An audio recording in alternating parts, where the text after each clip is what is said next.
So friends, आज आपण करूया एकदम स्ट्रीट स्टाईल मोमोज. ते पण दोन पद्धतीने. रवाचे आपण करून बघूया आणि मैद्याचे पण करून बघूया. तर चला तर मग करूया रेसिपीला सुरुवात. तर हॅलो फ्रेंड्स, आता मी इथे घेतलेले आहे 4 ते 5 टमाटर मीडियम साईजचे. चटणीसाठी आपण टमाटर घेतो आहे. त्यानंतर मी घेतलेले आहे 7 ते 8 लसणाच्या पाकळ्या. तर हे सोलायची गरज नाही तुम्हाला.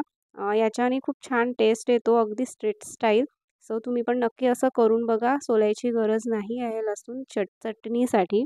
त्यानंतर मी इथे 2-3 लवंगी मिरची घेतलेली आहे आणि 4 ते 5 काश्मीरी मिर्च घेतली आहे. काश्मीरी मिर्चनी रंग तर खूप छान येतो चटणीला आणि एक छानसा टेस्ट येतो.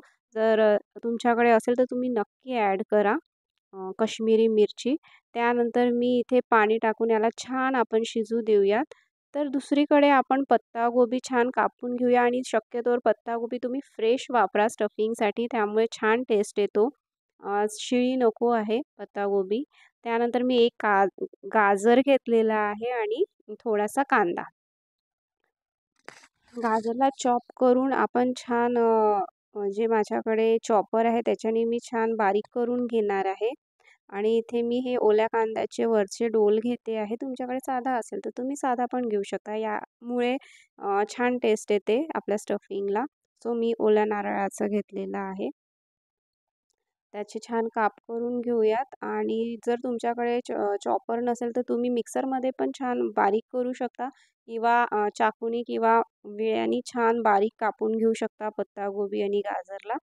नाहीतर मिक्सरमध्ये बेस्ट राहणार.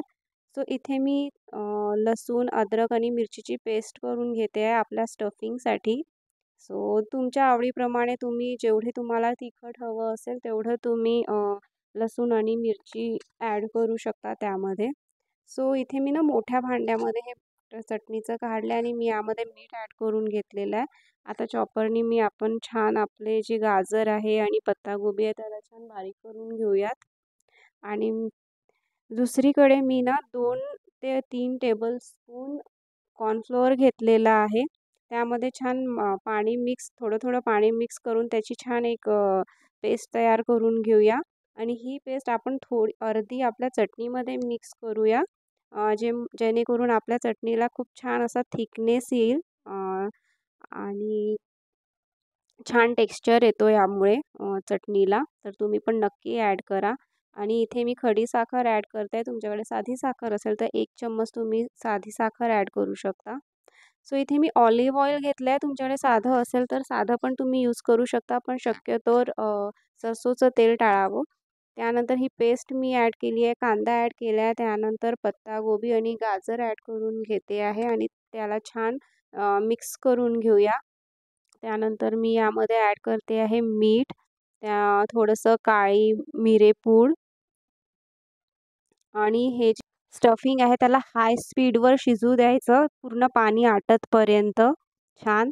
आणि इकडे मी 1 कप रवा घेऊन थोडंसं त्यामध्ये मीठ टाकून त्याला छान मळून घेते आहे कणकीला. रव्याला पाणी थोडं जास्त लागेल आहे कारण रवा पाणी ऑब्झर्व करून घेणार. त्यामुळे थोडंसं पाणी जास्त टाका आणि त्याला छान थोड्या वेळ ठेवून द्या. आणि दुसरीकडे मी दुसरं घेते आहे 1 कप मैदा. आणि त्याला पण त्याच्यात मीठ वगैरे काही नाही, फक्त साधं पाण्याने मी भिजवून घेते आहे. खूप छान वाटते, मीठ वगैरे टाकायची काहीही गरज नाही, अगदी मार्केट स्टाईल वाटते. सो मी जस्ट कंपेअर करायला दोन्ही पद्धतीने करून बघते आहे आज. सो इथे बघा आपली स्टफिंग झाली आहे. इथे मी जे उरलेलं कॉर्नफ्लोअरचं आपलं मिश्रण आहे ते टाकून घेते आणि त्याला छान हाय स्पीडवर होऊ देते आहे. सो बघा पूर्णपणे पाणी आटलेलं आहे. कोथिंबीर टाकून घेते आहे त्यामध्ये आणि पूर्ण ड्राय झालेलं आहे आपलं मिश्रण. आणि चला तर मग आता आपण आपले मोमोज करायला सुरुवात करूया. सो इथे मी मैद्याची लाटून घेते आहे चपाती पूर्ण. सो खूप मोठी अशी मी लाटून घेते आणि त्यानंतर एका छोट्या झाकणाने त्याचे काप करून घेणार आहे. खूप पातळ पण नको आणि जाड तर नको.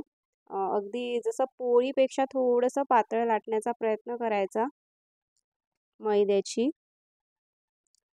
सो बघा मी पूर्ण काठं लाटून घेते आहे आणि एका झाकणाने तुम्ही असे छान गोल करून घ्या की जेणेकरून आपले जे मोमोज आहेत ते एकाच साईजचे होणार. सो हे स्टफिंग मी टाकून घेते आहे आणि जो मागचा भाग आहे तो आतमध्ये करून घेते आहे आणि दोन्ही साईडनी असे दाबून घेते आहे. एका हाताने स्टफिंग तुम्ही आतमध्ये करून घ्या. थोडीशी स्टफिंग कदाचित माझी जास्त झालेली आहे, पण काही हरकत नाही, होऊन जाते आहे ते. सो बघा मी एका साईडनी प्लेट्स पाडून घेते, एका साईडनी एकदा आणि दुसऱ्या साईडनी दुसरी. सो असं करत करत त्याला एका हाताने दाबत थोडं थोडं अशी पॅक करून घ्यायची. सो झालेली आहे आपला पहिला मोमोज. बघा किती सुंदर दिसतो आहे ना. सो अशाच पद्धतीने मी इथे थोडं आता स्पून मी टाकत आहे की जेणेकरून खूप जास्त नको व्हायला. सो अशाच पद्धतीने मी दुसरं पण करून घेते आहे. एक एक एक एक एक एक एका साईडनी एक दुसऱ्या साईडनी एक. सो बाहेरचे मोमोज खाण्यापेक्षा मला घरचेच आवडतात. मला आठवतच नाही की मी कधी बाहेरचे मोमोज खाल्ले पण आहे म्हणून. सो हे आपण दुसऱ्या पद्धतीने एक करून बघू. तर यामध्ये मी फक्त एका साईडनीच प्लेट्स देते आहे, तुम्ही बघत असाल तर, आणि दुसऱ्या साईडचं जे आहे ते मी प्लेन ठेवत आहे. सो एकाच बाजूनी मी मोमोजचे प्लेट्स तयार करते आणि बाजूनी प्लेन करते. तर दुसऱ्या साईडनी तुम्ही जर बघाल ह्या साईडनी तर ते प्लेन आहेत. हे बघा. सो ही एक दुसरी पद्धत. सो इथे मी आता दोन्ही भांड्यांना तेल लावून घेते आहे. एका मी स्टीमरमध्ये ठेवणार आहे आणि दुसरं मी गंजामध्ये स्टीम करायला ठेवणार आहे. हे जे मैद्याचे आहे ते मी ह्या प्लेटमध्ये ठेवते आहे स्टीमरवर आणि जे रव्याचे आहे ते मी गंजामध्ये ठेवते आहे स्टीम करायला. आणि वरतून छान ब्रशनी तेल लावून घेते आहे म्हणजे छान असं शाईन येईन त्याला, आपल्या मोमोजला. खूप जास्त वेळ नाही, जे मैद्याचे आहे ते मी 10 ते 15 मिनटं शिजवणार आहे.